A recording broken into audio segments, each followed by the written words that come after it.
하나님이라는 제목으로 말씀을 나누도록 하겠습니다. 우리 지난번에 우리 살펴봤던 초대교회의 역사에 대해서 우리가 쭉 살펴봤죠. 형성기가 있는 반면에 또 성장기가 있고, 성장기가 있는 반면에 또 이렇게 굉장히 많이 발전하는 발전기, 그 다음에 쇠퇴기가 있다라고 이렇게 말씀을 나눠드렸습니다. 이 전성기와 쇠퇴기는 함께 같이 거의 같은 동시에 이루어짐을 말씀을 드렸죠. 교회가 순수하게 교회로서의 온전히 그 신앙을, 믿음을 지키지 못하면 변절되어 버려요.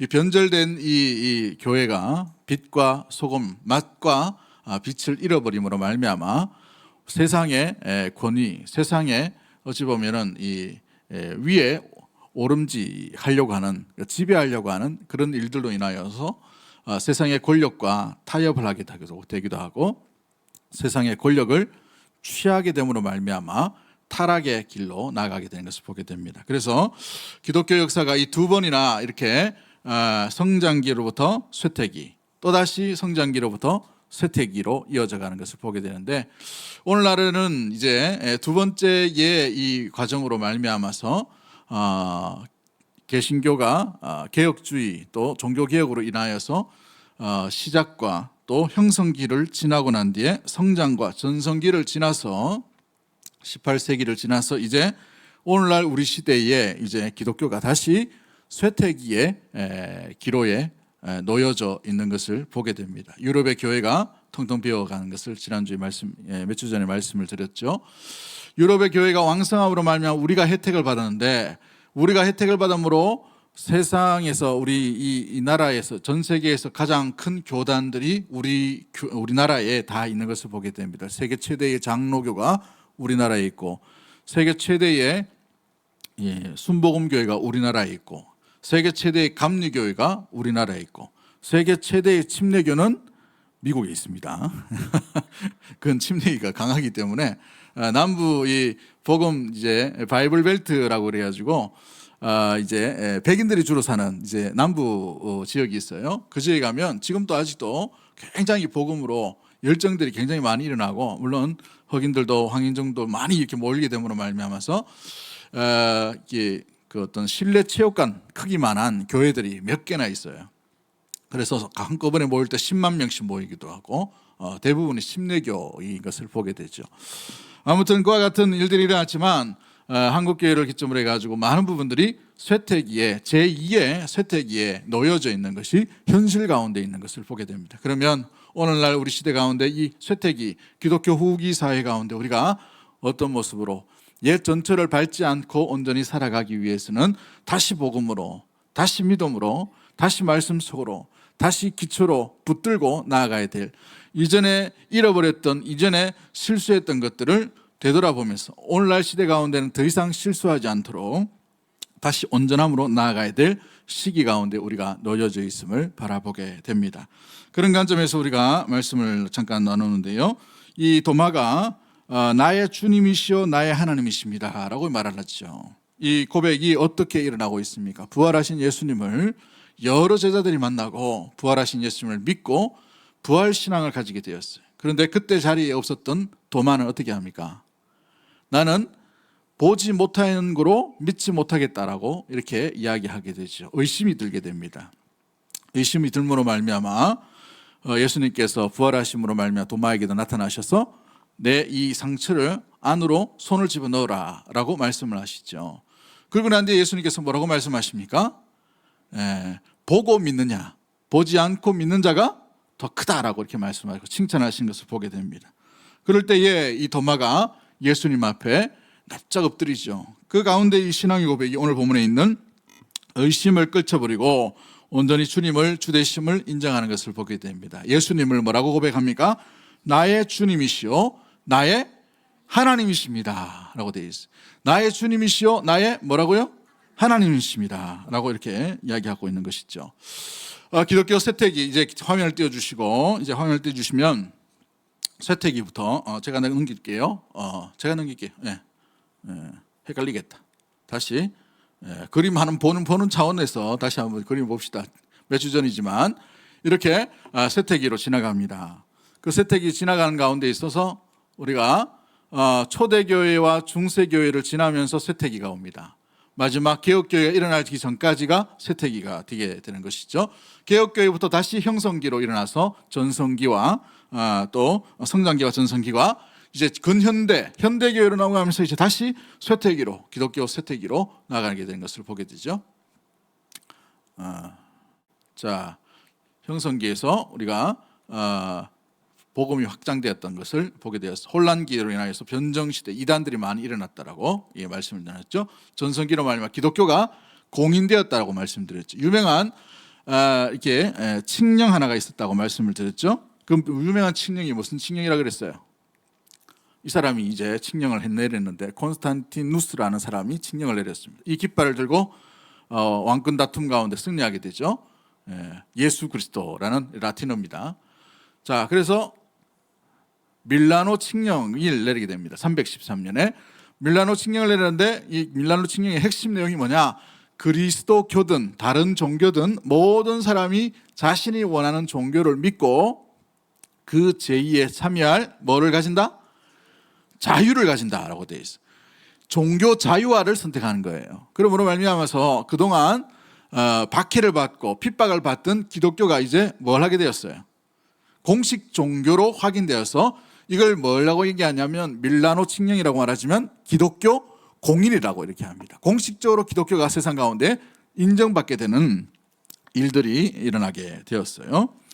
아무튼 이 밀라노 칙령으로 말미암아 이 콘스탄티누스라는 이 황제로 인해서 기독교가 공인되고 이 콘스탄티누스도 예수님을 믿는 사람으로 마지막에 세례를 받고 이제 죽기 전에 세례를 받고 이렇게 하게 됩니다. 아무튼 이 일이 있고 난 뒤에 이제 세월이 흘러서 어떤 일이 일어나냐면 이제 그림이 먼저 나왔네. 데오두시우스라는 황제가 등장합니다. 데오도시우스라는 황제의 이름이 뭐냐면 신이 내린 사람, 신이 보내준 사람이라는 의미를 가지고 있어요. 이제 이 사람이 395년경에 죽음을 당합니다. 자연사하는데 죽으면서 두 아들에게 나라를 물려줘요. 보통은 한 아들에게만 나라를 물려주는데 두 아들에게 나라를 물려줍니다. 뭐 하지 말라고? 싸우지 말라고. 그동안 계속해서 싸웠거든요. 이 데오도시우스라는 황제도 왕권을 차지하기 위해서 많은 전쟁을 치르게 됩니다. 그래서 동로마, 서로마 나눠져 있던 것을 다시 합해서 이 데오도시우스 황제라는 사람이 하나의 로마를 만들어요. 근데 이 사람이 뭘 했냐면 380년경에 데살로니가 칙령을 내립니다. 데살로니가 칙령. 이 PPT에는 없습니다만은 데살로니가 칙령인데 이게 굉장히 중요한 칙령입니다. 이 380년경에 내렸던 이 칙령이 뭐냐면 기독교를 제국의 공식 종교로 인정하는 거예요. 공식 종교가 뭐냐면 국교가 뭐냐? 국교가 바로 기독교다라고 선을 내버렸습니다. 그러니까 이 사람이 독실한 크리스찬이었어요. 출신이 스페인 출신입니다. 보니파르트 뭐 이렇게 되어 있는데 지역 출신이 하여튼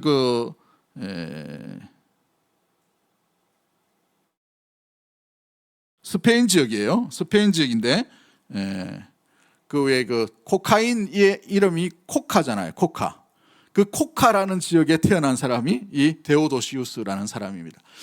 근데 이 사람이 최초로 스페인 출신의 로마 황제가 되니까 많은 적군들이 있겠죠. 많은 시행착오가 있고 많은 대적들이 있습니다. 왕권에 대해서.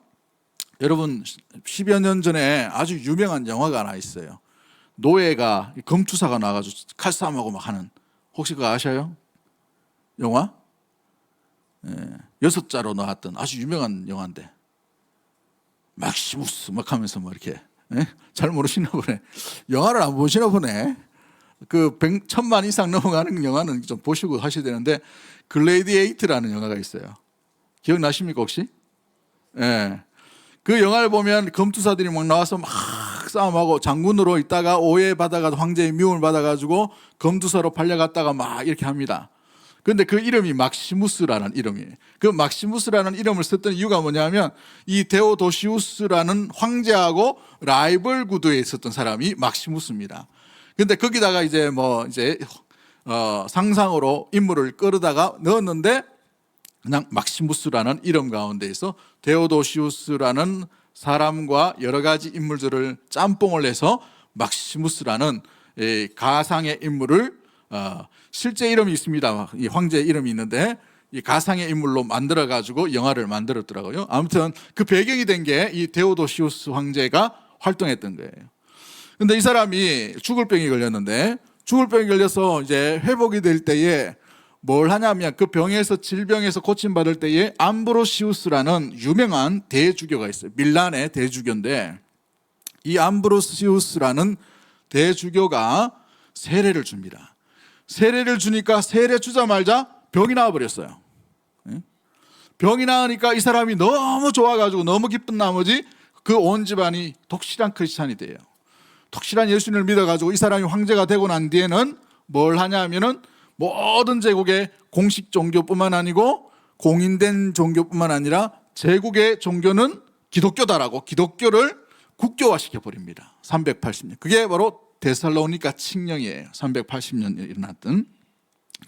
그런데 안타까운 것은 그로부터 10년 뒤에 데살로니가 칙령은 기독교를 국교화 만든데 놀랍게 기독교를 전파하는데 활용되고 사용되었던 이 황제가 데살로니가의 수비대장이었던 한 사람이 남자 노예를 건드리는 일이 일어나게 되었어요. 아마 동성애인지 아닌지 모르겠지만 아무튼 이건 추행하는 일, 좀 괴롭히는 일들이 일어남으로 말미암아서 데살로니가에 있는 시민들이 들고 일어나서 이 로마 수비대장을 돌로 쳐서 죽여버립니다. 그러니까 수비대장을 죽였다는 일 때문에 황제가 가서 조사하겠노라고 하고 데살로니가 광장, 이 큰 광장이 있죠. 연극하는 그 광장에 사람들을 7,000명 가량이 몰려들게 돼요. 7,000명 가량이 몰려드는데 그 7,000명 가량에 모여든 사람에게 문을 다 잠가버리고 그 안에 수비대를 풀어서 다 죽여버려요. 학살을 해버립니다. 7,000명 가량을 다 죽이는 거죠. 그래서 데살로니가 학살이 일어납니다. 그 학살이 일어나서 세례받은 왕이고 또 기독교를 국교화했던 왕이지만 엄청난 피해 보복과 복수극이 일어나므로 이 세례를 누가 줬다고 얘기했어요? 암브로시우스라는 사람이 있죠. 여러분 어거스틴이라는 사람 들어보셨죠? 그 어거스틴의 스승이 누구냐면 이 암브로시우스예요. 어거스틴의 어머니 모니카가 가서 사정하고 기도하고 애타게 막 간구했던 그 주교가 바로 이 암브로시우스라는 대주교였다는 말이죠. 아주 덕망 있는 아주 놀라운 이렇게 영향력 있는 주교였어요.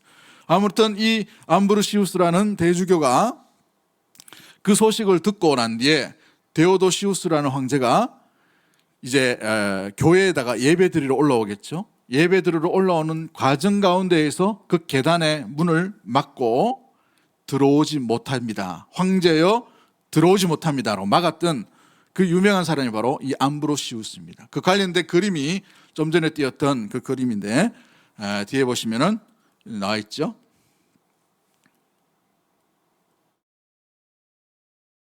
한번 넘겨주세요. 뒤에 작동이 안 되네.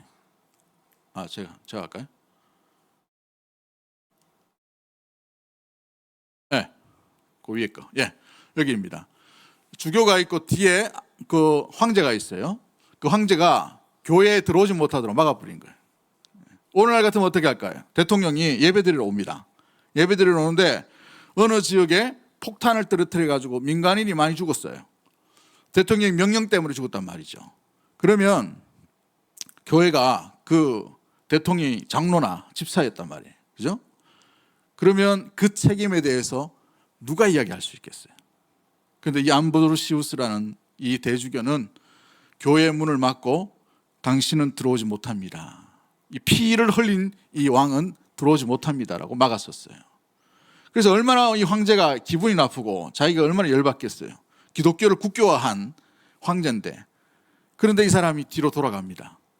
근데 뒤로 돌아가면은 다음 주에 들어오면 되잖아요. 다음 주에 가는데 또 막아버려요. 무려 6개월 가량을 막아버립니다. 언제까지요? 회개할 때까지. 그리고 암브로시우스가 당신이 회개할 때까지 교회는 들어오지 못합니다 해서 부활절부터 시작해서 성탄절 앞에까지 회개할 때까지 기다려요. 회개할 때까지 기다렸다가 회개하고 자신의 잘못을 시인하고 공포하고 난 뒤에, 그리고 난 뒤에 다시 들어와서 교회 문을 열어줍니다. 성탄의 의미를 맞아서 그에게 죄 용서하는 그런 일들이 일어나게 되는 것을 보게 되죠. 근데 이 왕이 왜 중요하냐? 이 왕 다음에 어떤 일이 일어났냐면 동서 로마 제국이 분리되는 것을 보게 돼요. 자기가 죽으면서 395년도에 자기가 이제 사망하는데 두 아들입니다. 아르카디누스와 호노리우스라는 두 아들이 있는데 이 두 아들에게 나라를 딱 띄워가지고 동쪽은 아르카디우스에게, 서쪽은 호노리우스에게 나누게 돼요. 나누면서 지금 있는 이스탄불 지역이 있는 콘스탄티노플은 이 아르카디우스에게 주고, 서쪽은 지금 로마에 있는 그 지역은 호노리우스, 스페인까지 해서 이 지역은 호노리우스에게 나누어 가지고 나라를 분리하도록 만듭니다. 그런데 참 놀라운 것은 우리 이 한국 교회도 한국 사회의 사회 발전과 사회 아픔과 사회 시련이 그대로 어디로 옵니까? 교회로 그대로 오는 것을 보게 돼요. 한국 사회가 치열하게 분열할 때에 교회도 치열하게 분열했던 것을 보게 돼요. 남북으로 나눠질 때에도 마찬가지였고, 동서로 나눠질 때도 마찬가지였고, 전쟁할 때도 마찬가지였고, 그죠? 시대 가운데 아픔이 있을 때도 마찬가지죠. 그런데 이 동서 지역 로마가 나눠지면서 395년에 동로마, 서로마가 나눠지게 됩니다. 그런데 이 동로마, 서로마가 나눠지면서 똑같이 어떻게 분열되느냐? 교회도 동로마 교회 중심으로, 서로마 교회 중심으로 이렇게 나눠지는 거예요.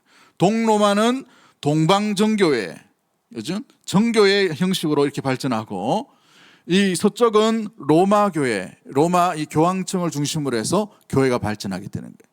똑같이 교황을 냅니다.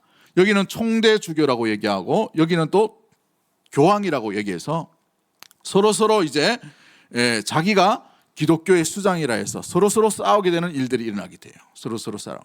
그 원인이 뭐였느냐 하면 동로마와 서로마가 나눠지는 395년에 이 데오도시우스의 유언으로 말미암아 이와 같은 일들이 일어나게 되었어요. 그런데 안타깝게도 476년에 이 서쪽이죠, 로마 중심으로 스페인과 이 프랑스, 독일 지금 지역인데 이 지역에는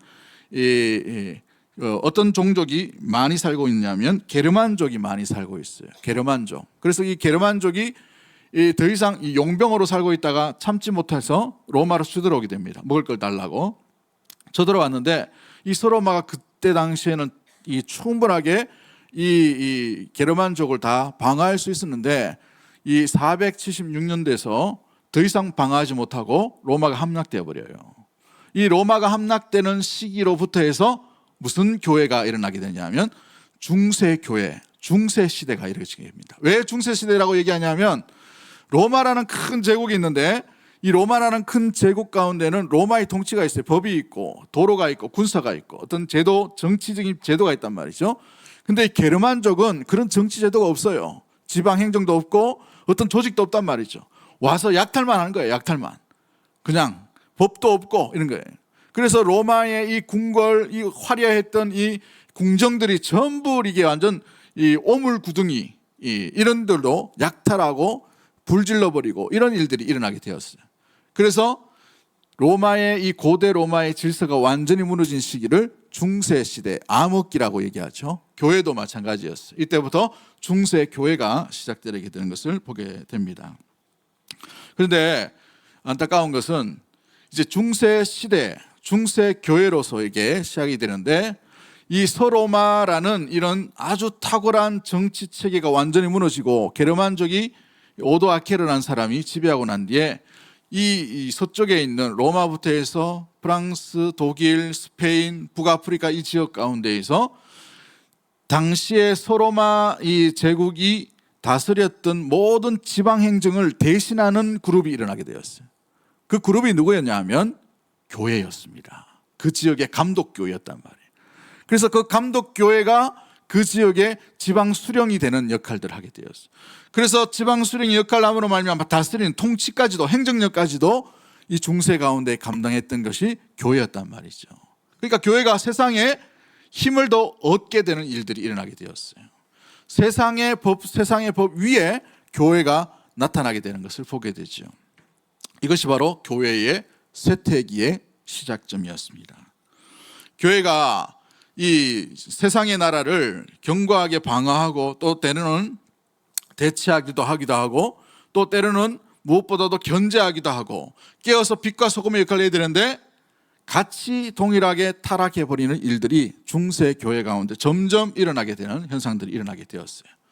그로 말미암아 어떤 일들이 일어나게 되는가? 자, 비잔틴 제국이라 해서 1453년도 이렇게 되어 있는데 1453년도에 이 동쪽에 있는 로마는 약 1000년간 버티다가 모슬렘, 이슬람, 이 오스만 투르크에 의해서 이렇게 멸망당하게 됩니다. 1000년까지 이게 버티게 되었어요. 그래서 자기들 나름대로 로마의 어떤 문화를 지켰던 곳이 바로 이 비잔티움 이 지역의 모습들이죠. 지금 이스탄불 지역입니다. 근데 이 놀라운 것은 이 동서 이 지역이 나눠지면서 동서 교회도 나눠지게 되었어요. 나눠지는데 얼마나 나눠지겠냐면 1054년도에 서로 자기가 왕이라고 했어요. 서로 나는 베드로의 수장이다. 또 이쪽에 있는 사람들은 내가 베드로의 수장이다. 여기가 예루살렘도 있고 콘스탄티노플도 있고 여기가 수도 중심이기 때문에 내가 수장이다 해서 서로 싸우다가 어떤 일이 났냐면 서로 인정하지 않는 일이 나가지고 서로 파문해 버렸어요. 여러분 지금은 파문이면 딴 교회 가면 되는데 다 고대 당시에는 중세 시대에는 교회 아니고서는 살아나갈 길이 없어요. 법이 없습니다. 그래서 아주 외톨이여서 지나가다 누군가 살해를 당하더라도 그 교회의 테두리에 성도가 아니기 때문에 전혀 간섭이 없는 거예요. 그만큼 교회의 힘이 큰 그런 지역이었어요. 그러나 1054년도에 동서교회가 싸움으로 서로 파문장을 보냅니다. 그래서 이 콘스탄티노플 중심으로 해서 콘스탄티노플의 대주교가 여기에 수장이 되고 이 서쪽에는 지금 있는 로마의 교황청이 수장이 되어서 서로 왕이다, 서로 교황이다라는 일들이 일어나므로 어떤 충돌이 계속해서 일어나고 완전 교류가 멈춰지게 되는 비극이 일어나게 되어버린 것이죠. 그렇게 해서 약 600년, 500년 가량 끌어오게 됩니다. 그런데 이제 동쪽의 역사를 이제 서쪽에서 완전히 무시해 버렸어요. 서쪽으로 교황청이 서쪽에 있는 역사를 동쪽에 있는 이 총대 주교들 이쪽이 완전히 무시해 버려서 서로 관심이 없는 세력이 되어 버렸습니다. 근데 참 놀라운 거는 이 1054년도 이쪽으로 해서 동방 이쪽에 있는 이 동방정교회라고 말하죠. 이 동방정교회를 이 기독교 이 어떤 신학적인 용어로 경교라고 해요.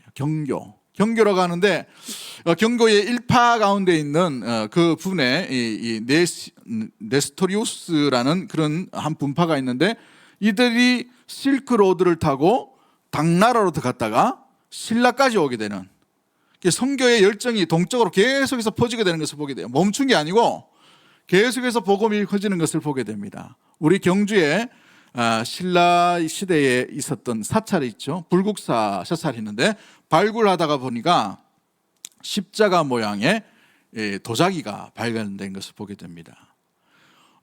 좀 더 나간 어떤 좀 이제 정통 신학, 정통 교회의 그 어떤 사회에서는 인정하지는 않지만 어떤 이 조각상이 있는데 여자 조각상이 있어요. 그 여자 조각상이 불교에는 없는 조각상인데 그 여자 조각상이 나오는 것을 볼 때에 뭐라고 추정하냐 하면 성모 마리아 조각상이다 라고 이렇게 추정하는 사람도 있습니다. 학계에는 인정받지 않는 것이에요. 아무튼 기독교 십자가가 경교를 통해 가지고 당나라로 거쳐서 신라까지 오게 됐다는 일을 보게 됩니다. 이제 서쪽에 있는 이제 중세교회가 어떻게 발전하는가, 참 아름답게 또 건강하게 좀 무엇보다도 진실하게 무엇보다 주의 말씀을 본질적으로 붙들고 살아가면 좋은데 그렇지 못한 일들이 일어나게 돼요. 중세 교회 이 서방 중심으로 로마 교황청이 어떤 일이 일어났냐면 성직 매매가 일어납니다. 돈 주고 매매를 사는 거예요. 자격 없는 사람이 돈을 주고 어느 지역에 가서 성직을 사는 거예요. 왜요? 성직을 사면 그 성직 그 가운데에서 다스리는 어떤 영토를 얻고 그 어떤 행정력을 얻기 때문에 굉장히 중요하죠. 그래서 성직 매매가 일어나게 됩니다. 그래서 어떻게 보면은 신부가 이전에는 결혼을 할 수 있었는데도 불구하고 결혼을 하지 못하게 막았던 이유도 뭐냐 하면 너무나도 이게 성적인 타락, 어떤 이 구별되지 못한 그것들로 인해서 완전히 구별하자 해서 아예 결혼을 못하도록. 왜냐하면 성직 매매가 일어나는데 제일 매매가 쉬운 게 뭐예요? 아버지로부터 아들에게 물려주는 거예요. 그러니까 아버지가 로마의 총주교다 그러면 자기 자녀가 나오면 뭘 시키겠습니까? 영향이 있는 거. 그죠? 오늘날 영향이 있는 건 뭐예요? 기업 재벌 시킵니까? 그때 당시에는 주교였어요. 그러니까 자기 아들도 주교 시키는 게 제일 낫죠. 그러니까 아들 자격도 안 되는데 로마 주교로 또 시켜버린 거예요. 그래서 이게 너무 타락이 심하니까 모든 성직자들은 결혼 금지를 내렸어요. 그래서 이 혼인을 금지하게 되어버렸습니다. 얼마 되지 않아요, 이것도. 그죠? 그런데 이제 이 성직 매매를 하지 않고 이제 독신으로 하니까 어떤 일이 납니까? 성적 타락이 일어났어요. 어떤 일이 납니까? 신학교, 수녀회, 그 밑에다가 동굴을 팠어요. 동굴을 파서 서로 비밀스럽게 만났어요. 비밀스럽게 만나는데 그 동굴터가 뭐가 됐냐면 유아 매장하는 일들이 일어나게 되었어요. 수많은 유아 유골들이 발견되었단 말이에요. 뭐 한 지역에 의미합니다만은 뭘 얘기하는 거예요? 몰래 애 낳았다가 태어나자마자 죽여버린 거예요. 묻어버린 거예요. 들키면 안 되기 때문에. 이런 일들이 일어나게 되었어요. 이거는 어찌 보면 개인적인 죄입니다. 이거보다 더 나쁜 죄가 일어나게 돼요. 면죄부를 발행합니다. 면죄부.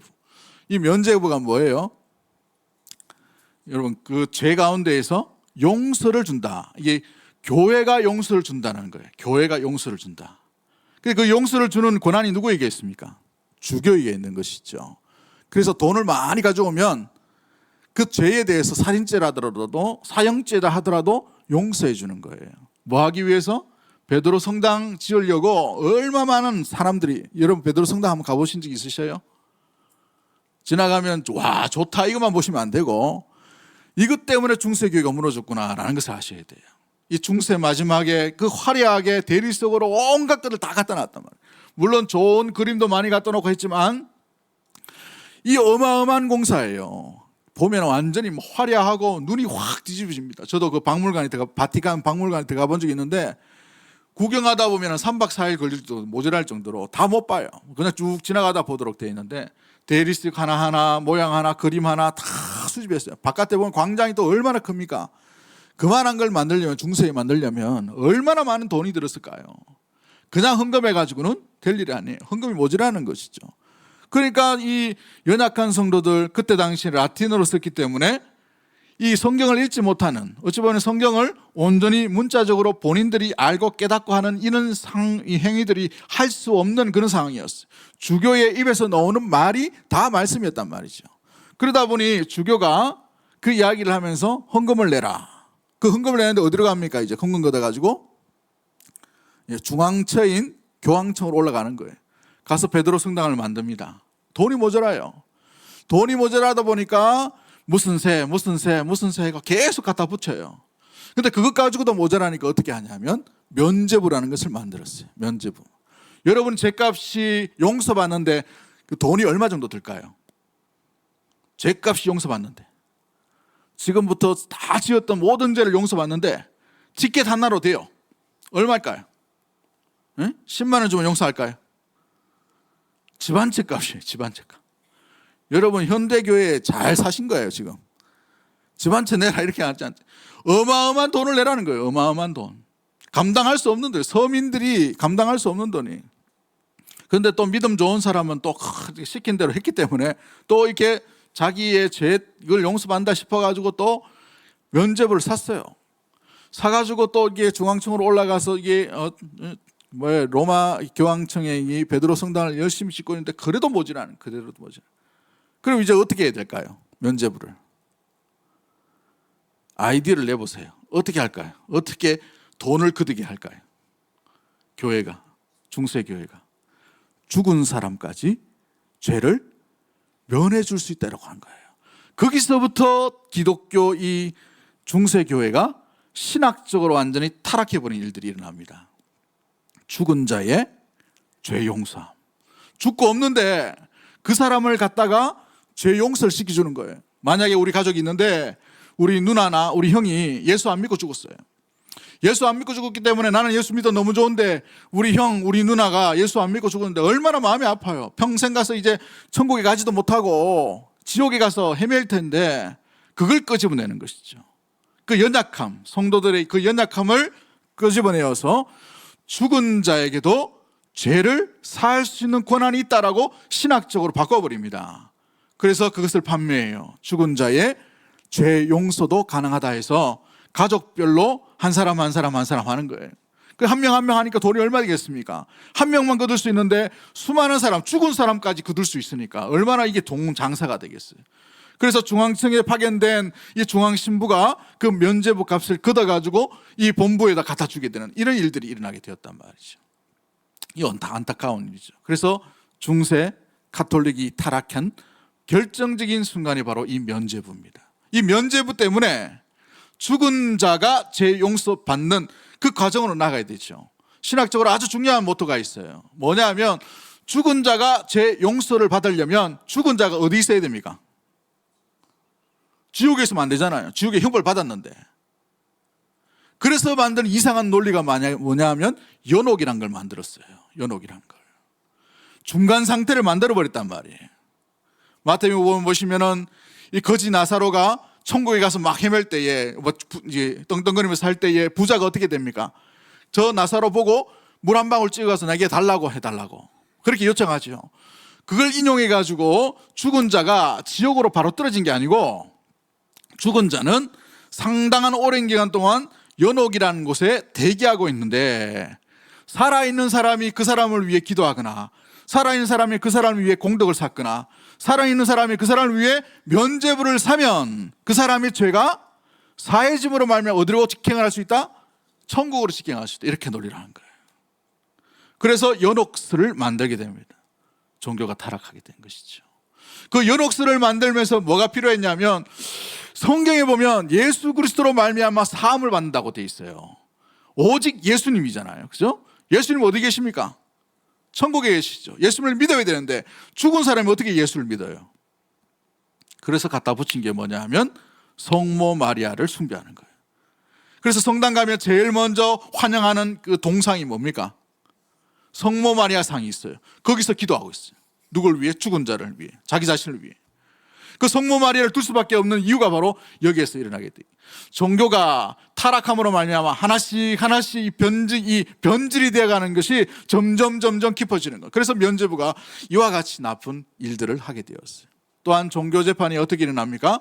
말 듣지 않거나 때로는 의심스러운 사람을 종교 재판이라는 그 둘레를 씌워서 이상한 책자를 하나 만들어서 거짓말을 몇 번 하면 마귀가 씌인 사람이다.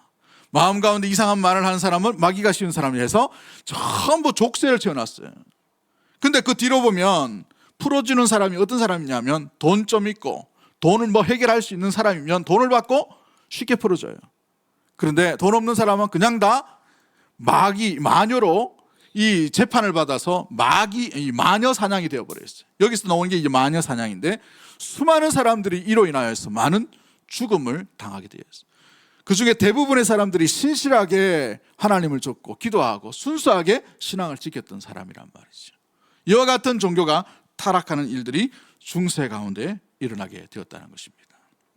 그런데 더 놀라운 것은 중세교회가 쇠퇴기로 갈 수 있었던 놀라운 또 배경이 하나 있었는데 여러분 이 88% 800명 2384만 명 뭘 얘기할까요?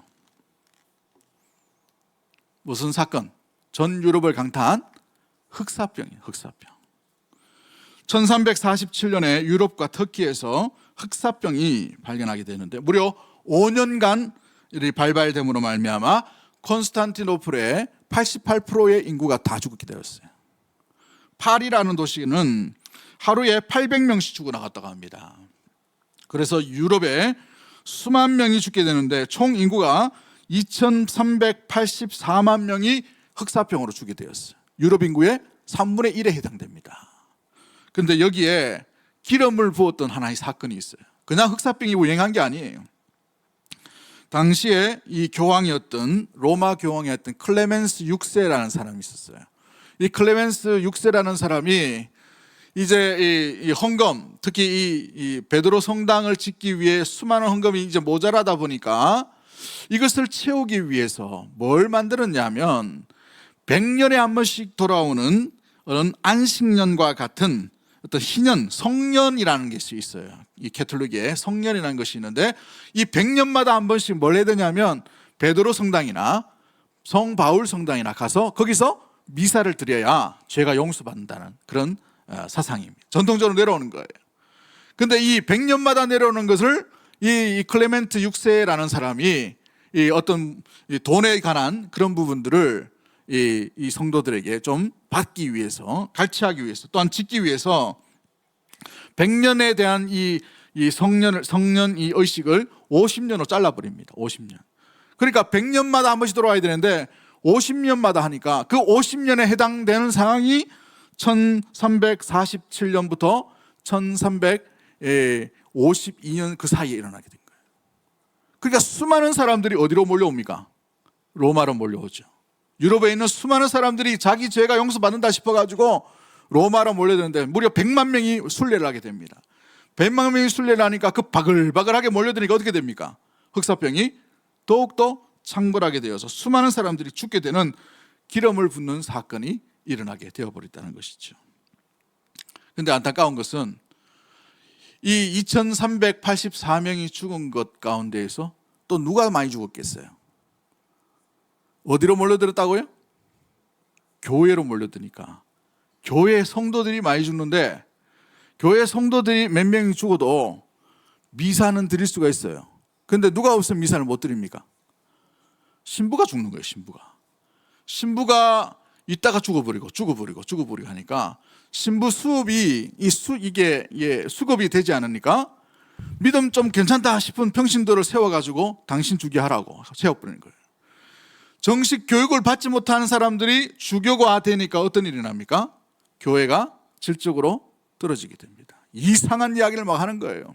신비한 이야기를 막 합니다. 이 성경에 없는 이야기를 막 해요. 성경이 라틴어로 되어 있으니까 까막눈이라서 성경을 못 읽어요. 성경 못 읽는 수사, 성경 못 읽는 성직자, 성경 이해하지 못하고 분해하지 못하고 어떤 해석을 하지 못하는 성직자들이 수많은 사람들이 일어나게 되었습니다. 그래서 교회가 질적으로 바닥을 치게 되었습니다. 이것이 영적인 타락으로 이어진 결정적인 순간이었습니다. 그로 말미암아 1517년 10월 31일에 루트라는 사람이 비텐베르그 대성당 가운데에서 95개조의 반박문을 내어 그렸습니다. 이렇게 하면 정말 죄가 용서받느냐? 이것이 진짜냐? 교회에다가 묻는 질문이에요. 이 사람은 수도사였습니다. 성경을 공부하고 연구하는 도미니크 수도사 가운데의 계열이었어요. 베네딕트 수도사는 어떤 구제, 섬김, 고행 이런 것들을 한다면 도미니크 수도사들은 성경을 필사한다든지 성경을 연구하든지 성경을 가르치는 그런 수사들이었어요. 성경을 연구하다가 로마서를 해석했는데 그런 단어가 하나도 없는 거예요. 어디 하나 아무리 찾아봐도 예수 그리스도로 인하여 죄의 용서함을 받지 면죄부 때문에 용서받는다는 거 없다는 거예요. 어떻게 봐서도 아무리 찾아봐도 주님의 부르심으로 말미암아 이 믿음의 사람들이 성직자로서 나서는 거지 이 성직을 돈 주고 사는 데는 아무것도 없다는 것이죠. 아무리 어떤 이 모습들이 없는 그 부분에서 단지 그 전통이라는 그 이유 때문에 많은 사람들을 미개한 이들로 취급받는 일들로 인하여 교회가 완전히 타락되어 버렸습니다. 그로 말미암아 95개조 반박문을 내면서 새롭게 우리가 다시 본래에 다시 성경 말씀으로 다시 초대교회로 다시 은혜로 다시 그리스도께로 나아가자라는 운동이 바로 종교개혁인 것이죠. 저와 여러분이 바로 이 종교개혁의 후예가 된 이유가 바로 여기에 있는 것이에요. 할렐루야. 그렇습니다. 우리가 여기까지 오기까지가 어떤 일이 났는가 잠깐 얘기 드렸고 우리 다음 주에 우리 몇 주 뒤에는 우리 이 종교개혁 이후에 또 어떤 이들이 어떤 모양으로 우리가 서로 다른 모양의 교단이 왜 형성되었는가, 그 발전 과정을 좀 나누기를 원합니다. 오늘은 무엇보다도 우리가 왜 기독교라고 얘기하는데 기독교라는 이 말, 이 자체가 왜 오게 되었는가, 우리 잠깐 살펴보고 말씀을 마무리하려고 합니다. 여러분 보시면은 불교가 있고 모슬렘교가 있고 이렇게 있는데 기독교라고 얘기했어요. 그죠? 불은 뭐예요? 부처를 얘기할 때 불교예요. 부처를 섬기기 때문에 불교라고 얘기하죠. 모슬렘을 마호멧을 섬기기 때문에 이슬람이라고 합니다. 이슬람교. 근데 왜 우리는 예수교 하면 되지 기독교라고 이렇게 얘기할까요? 기독교. 뭘 얘기합니까? 왜 기독교라고 얘기할까요? 기독이라는 말에 우리의 신앙의 정체성이 있다는 거예요. 그 신앙의 정체성을 우리가 이해하고 알아야 되는데 알지 못하고 그냥 사람들이 기독교 하니까 기독교인 줄 알아요. 기독이 뭡니까 그러면? 기독이 어떤 내용일까요? 기독은 이 터기자에 감독할 독을 이렇게 쓰면 이야기합니다. 이게 무슨 뜻이에요? 터가 있고 감독이 있다. 네? 어떤 의미일까요? 자, 보십시오. 예수님을 우리 구세주로 모시고 그분을 통해서만 구원을 얻을 수 있다라는 그 믿음이 바로 기독교를 의미합니다. 그런데 그러면 예수교 하면 좋을 텐데 왜 기독교라고 이렇게 단어를 했을까? 한문이죠, 한문. 왜 기독교로 변천됐을까?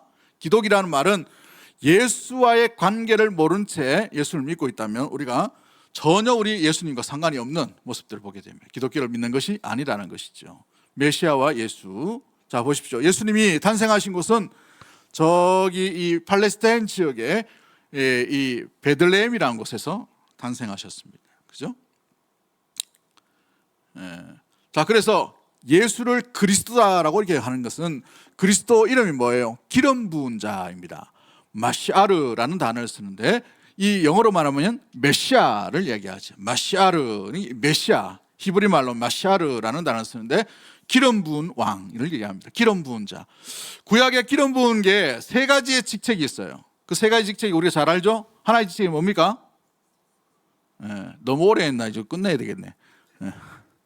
첫 번째가 왕, 두 번째가 제사장, 세 번째가 선지자입니다. 선지자. 자, 이 세 가지 모든 것을 다 이어서 모든 이 일들을 다 이루기 위해 오신 분이 누구냐? 왕으로 오신, 선지자로 오신, 대제사장으로 오신 예수 그리스도시다. 그래서 기름 부은 자 그리스도다라고 이렇게 얘기합니다. 그죠? 자, 유대교에는 관유의식이 있어요. 세 가지의 직책에 관유한다고 되어 있어요. 이사야에 보시면 이 기름 부은 왕 키루스라고 되어 있는데 이 페르시아 왕에 대해서도 기름 부었다라고 이렇게 표현하고 있습니다. 아무튼 관유라는 것이죠. 오직 예수님만이 그리스도라고 믿는 것이 바로 기독신앙에 가진 것들 보게 됩니다. 그런데 왜 기독교라고 얘기하는가? 여기 보시면은 이제 1500년도에 예수회 선교사들이 있어요. 예수회 선교사. 예수회라는 말은 반종교개혁을 했던 사람들입니다. 개신교 종교개혁자들을 탄압했던 사람, 대표적인 사람들이 예수회예요. 또한 이 사람들이 뭘 했냐면 이 카톨릭도 타락했음으로 말미암아서 카톨릭도 개혁해야 된다라고 했던 사람들이 예수회라는 사람들이에요. 그래서 이 예수위크라는 사람들이, 이 사람들이 선교 운동을 굉장히 많이 합니다. 그래서 1584년도에 이 예수회 선교사들이 이제 중국으로 넘어가게 돼요. 중국으로 넘어가서 중국에서 복음을 증거하고 나누다 보니 뭐라고 얘기했냐면 크리스투스라고 이렇게 라틴어로 크리스투스라고 이 단어를 쓰게 됩니다. 크리스투스. 그죠? 자, 이걸 번역하니까 한문으로 쓰다 보니까 뭐라고 되어 있냐면 키리스도라고 돼요. 키리스도. 키리스도. 이 단어를 쓰는 거예요. 키리스도. 이게 1700년도에 넘어오면서 키스도, 기사도 이렇게 변청이 됩니다. 언어가. 키스도, 기사도 이렇게 되면서 우리나라에 넘어왔을 때 뭐가 되냐면 기독이 되는 거예요. 메시아, 그리스도, 기독, 예수. 그러면 기독이 뭐냐? 누구를 얘기하느냐? 터가 누구이냐? 예수 그리스도를 얘기한다. 한문으로 볼 때는 키스도라고 얘기해요. 옛날 우리가 이 전통적으로 이제 중국에서 내려왔던 처음 번역을 할 때에 우리가 대한 무슨 교라고 얘기했어요? 야소교 했죠. 야소교. 예수님을 그대로 쓰다 보니 야소교라고 했어요. 근데 중국에서 넘어온 성경에는 기독교, 기독이라는 단어를 씁니다. 그 기독이 누구냐? 예수 그리스도입니다. 그러므로 예수교라는 말이나 기독교라는 말은 같은 의미를 쓰고 있다는 것이죠. 우리가 영어를 알고 예수님을 중심으로 모신 그곳, 예수님을 예수 그리스도, 이 땅 가운데 우리를 구원하시기 위해 오신 메시아임, 기름 부으심으로 오신, 나를 구원해 주시기 위해 오신 분이 예수님이라는 사실을 잊지 아니하고 그 주님을 온전히 섬기며 나아갈 수 있는 우리 믿음의 모든 가족들 되기를 주의 이름으로 간절히 축복합니다. 우리 역시도 시대 가운데 변절되어 버리면 우리가 욕하고 우리가 손가락질했던 중세 교회와 비슷하게 되어갈 수 있는 소지들이 많이 있음을 기억하고, 이 후기 사회, 이 기독교 사회 가운데 우리가 정신을 차리고 깨어 있음으로 말미암아 예수 그리스도를 메시아로 온전히 다시 오실 그 주님을 맞이할 수 있는 우리 믿음의 모든 가족들 되기를 주의 이름으로 간절히 축복합니다. 하나님 아버지 감사합니다.